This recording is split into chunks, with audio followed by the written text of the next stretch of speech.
Well, I mean, we have been traveling, me personally, but also some other people of Rialto and the festival have been traveling throughout the world, mainly to festivals in Latin America and Asia and Africa, but also in Europe, to try to select the best films that are made in these three continents in the last year. So what we try to do is to show from these three continents the best that is made. Sometimes films that were awarded, sometimes films we picked up somewhere where there was no competition festival.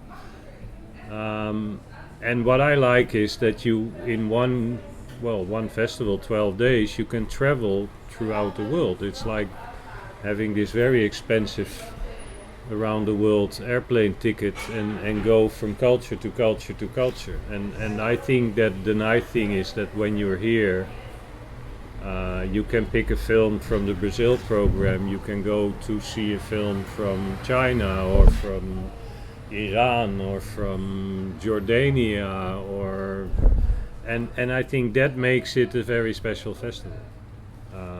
So the films are diverse, the filmmakers that are coming from all around the world, and the audience is diverse too, because you will not only find audience that is interested in one specific thing, but you will find audience that is interested in this thing and in that thing, and then they come together as well. So it's a nice mixture of culture and of encounters of experiences. And what is the definition of world cinema?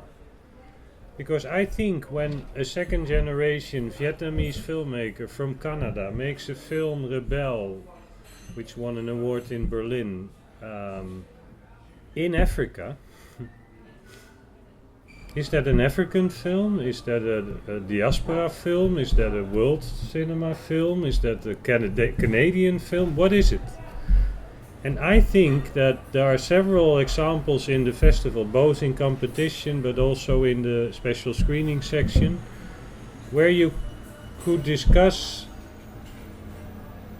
I don't know, if a Spanish filmmaker makes a film in Senegal or in Mali, and he has been making films there already for some years, and if you look at the film and you really get an African feeling while watching the film, and see comparisons with other films you've seen from Africa, in form, in camera work, in acting, in topics. Well, then the discussion, I think, is relevant. Is that an African film or is it a Spanish film in Africa? Yep. I think all these things should be more openly discussed. Mm-hmm.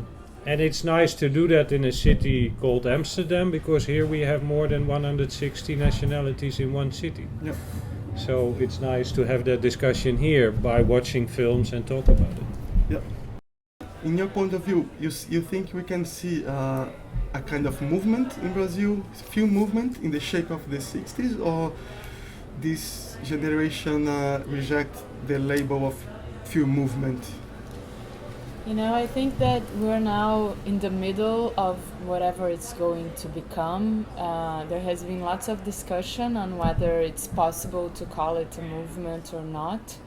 I believe that right now it's not possible. I think that also when you look back to Cinema Novo, you can see very strong differences among the filmmakers and among the films, but historically it makes a lot of sense. And also in that time it was a group that for reasons of that time found interesting to make it a movement. It was very strong. Right now what we can see is a group, a very diverse group of filmmakers that share the desire of making very personal films and very daring in most of the times. So it's about risk, it's about art, it's about loving to make cinema, and it's about somehow trying to build a new identity for Brazilian cinema. But it's not as far as it has come. It's not about a group trying to make this statement of we are a group and this is what we believe. It's not. It's just about lots of people that are sharing a desire and sharing each other's success. It's people that are very interested in this building of another reality in Brazilian cinema, but I wouldn't call it a movement, at least not yet.